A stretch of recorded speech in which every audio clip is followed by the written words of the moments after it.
Well, cash flow is a very underappreciated measure for most businesses. Most of us as investors are looking at earnings, not cash flow, just because companies report their earnings report and we say they beat earnings.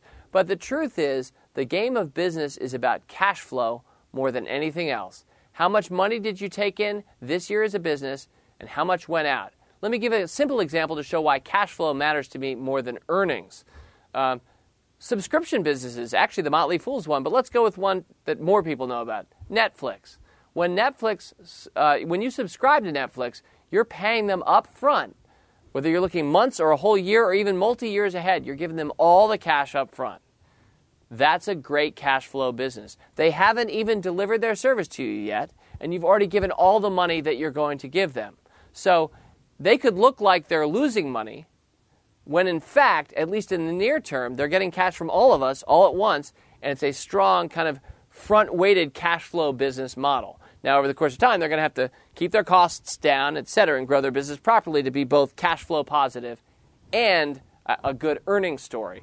But the truth is, more than anything in business, you want to make sure over a given period you have more cash coming in than going out. I used an example of a subscription business because they're often underappreciated. People thought AOL was overpriced all throughout the 1990s because it kept looking like it was losing money when all of us, many of us anyway, were paying them either $4 an hour or $20 a month up front. And it was an amazing cash flow story, which is part of the reason AOL went up about 250 times in value in the 1990s, even though for a good portion of that, they didn't have many earnings. By the way, Amazon.com, another good example of a cash flow story where people were looking at the losses saying, this company is going out of business, this is a stock I would never buy. Everybody should have been buying Amazon.com in those years, and maybe even still today. So why should investors care about cash flow? Well, positive cash flow, when you have more money coming in than going out, enables you to invest that money or to get paid interest by a bank. Think about what insurance is. The entire insurance industry is predicated on the idea that you and I are giving our money to them now, and at some indeterminate future time, they may or often may not pay us back.